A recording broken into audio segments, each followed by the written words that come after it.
چلتے ہیں سلطان صلاح الدین ایوبی کے واقعے اور بیت المقدس کی پہلی قسط کی جانب۔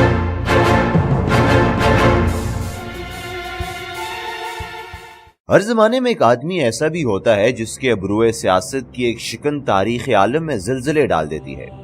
ہر قبیل کا دمشق، بنی امید کا دمشق اور بادشاہوں کے بادشاہ سلطان صلاح الدین کا دمشق ایسا ہی ایک شہر تھا۔ اس جلیل المرتبت شہر کو روما کے شہریار کیسر جولیان نے چشم مشرق کہا تھا۔ یونان نے سب سے حسین شہر کا خطاب دیا تھا۔ عربوں نے عروس کائنات کی خلعت پہنائی تھی اور اسی سر پر باغ عالم کا تاج رکھا تھا۔ اسی دمشق کے اندرونی شہر پناہ اس کے سامنے تھی، جس میں سیاہ اور زرد رنگ کے مدور، ماکب اور مسلط پتھر اس طرح جڑے ہوئے تھے جیسے کالے مخمل پر پکھراج ٹونک دیے گئے ہوں، اور اس کا خچر باب الفتح سے داخل ہونے والے ہجوم میں بہہ گیا۔ وہ لگام کھینچے سانس روکے آدمیوں کے اس سمندر میں تنکے کی طرح لرز رہا تھا، جس کی موج موج میں دنیا کے ہر رنگ، ہر قوم اور ہر مذہب کے ماننے والے موجود تھے۔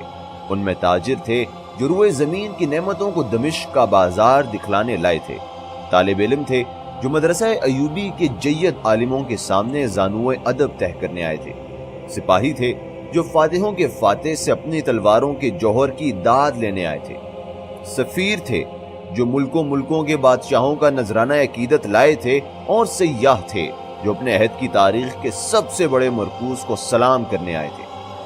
اب بنی امیہ کی عظیم الشان مسجد کا روپکار سامنے تھا۔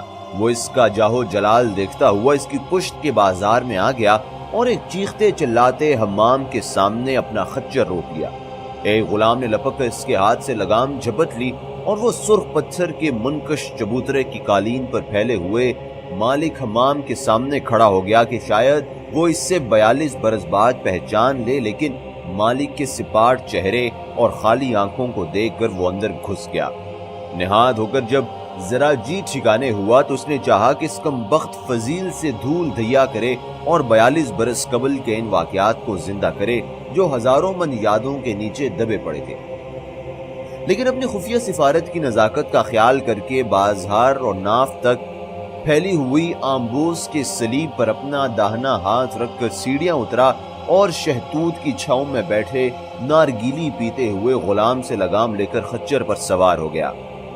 حد نگاہ تک سبز مخمل و سجاب کے ہزار تھان کھلے ہوئے تھے، ان پر جگہ جگہ رنگین پھولوں کے اسفہانی قالین بچھے تھے۔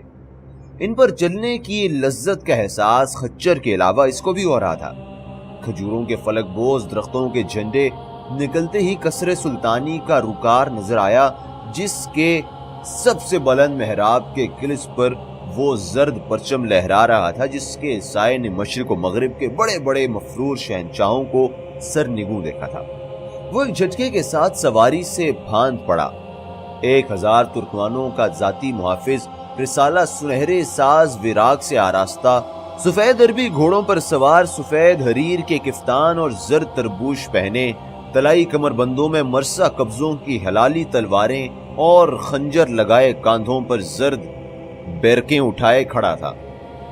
دور دہانے بازو کے سامنے سجے ہوئے کوتل گھوڑوں کا ہجوم تھا۔ دفعتاً ایک سوار گھوڑا اڑا کر اس کے سامنے آ گیا۔ اس نے سینے پر صلیب بنائی اور گریبان سے ملک العادل کا پروانہ راہداری نکال کر سوار کے حوالے کیا۔ وہ اسے وہیں روک کر واپس ہو گیا۔ کراکوش کی جنبش لہر کے بعد اسے بڑھنے کی اجازت نصیب ہوئی۔ محراب کے سامنے سنگ سیاہ کی چوکی پر بیٹھ کر وہ اس بلند آہنی دروازے کو دیکھنے لگا، جس پر سونے کے پانی کی بیلیں بنی تھی اور چاندی کے پھول چڑھے تھے۔ پھر لمبے چوڑے سیاہ فام سودانی غلام کا دستہ اسے اپنے گھیرے میں لے کر چلا گیا، جو سرخ جانگی اور نیلے پھل والی تلواریں پہنے ہوئے تھے۔ چوڑی روش پر سرخ پتھر جڑے تھے، جس کے دونوں طرف دمشق کے مشہور عالم گلابوں کی جھاڑیاں کھڑی تھی۔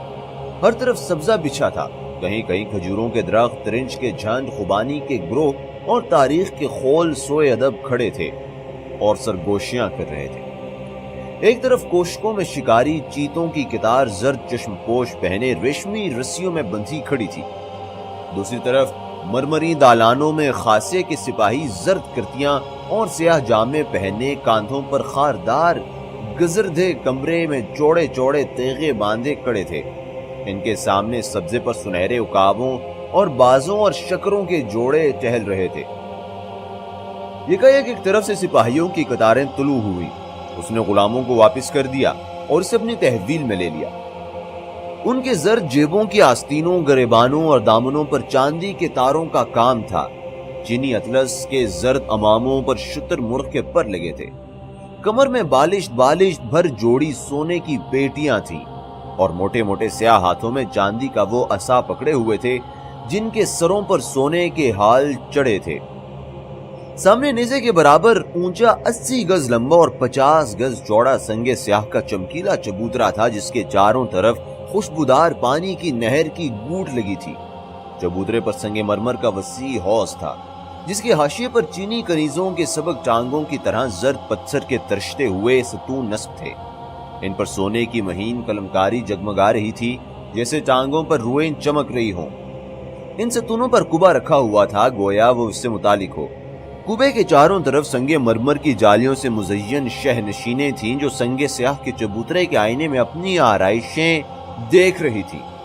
حوض میں قیمتی پتھروں کی سی رنگ برنگ مچھلیاں تیر رہی تھی. اس کے قلب میں سونے کا بھاری فوارہ متانت سے اڑ رہا تھا.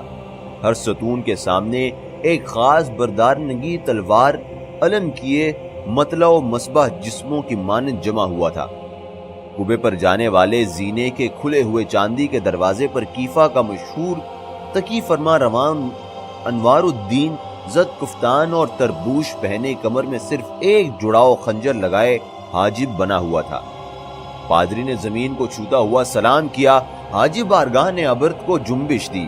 پادری آہستہ آہستہ کاشافی مخمل سے منجھی ہوئی سیڑھیاں چڑھنے لگا اور آخری سیڑھی پر مسلح غلاموں نے پادری کا بازو پکڑ لیا اور کفا کا بیش قیمت پردہ ہٹا کر داخل کر دیا. اندر ایک نئی دنیا اس کی منتظر تھی. حیرت و استجاب کا جہان پھیلا کھڑا تھا. سارا فرش سبز پتھر کا تھا جس پر سفید بچی کاری اور سنگ مرمر کی آباد دیواروں پر سیب کی خانہ بندی تھی. نازک گل بوٹوں کے حاشیوں کے درمیان اقوالیں زریں کنندہ تھے. تھوڑی تھوڑی دور پر قدم آدم محرابوں میں نازک ترین جالیوں کے پردے لگے تھے. ہیزوی طاقتوں میں جگمگاتے ہوئے زریں انگیٹھیوں میں عود و عنبر سلگ رہا تھا.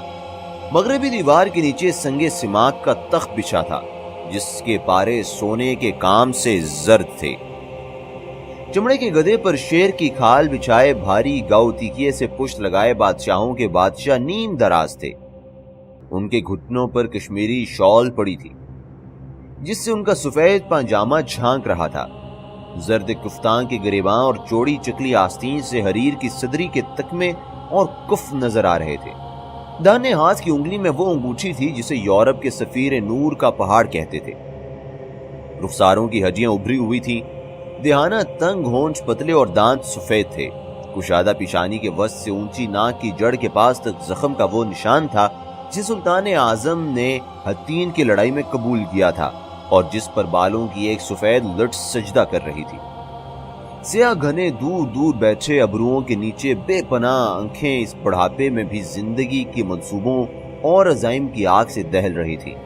سفید پتلی اور نوکدار داڑھی نے فرشتوں کا تجمل پیدا کر دیا تھا. اس سے آگے کیا ہوا یہ ہم آپ کو بتائیں گے دوسری ایپیسوڈ میں. اس کے لیے آپ ہماری ویڈیوز کو وزٹ کرتے رہیے.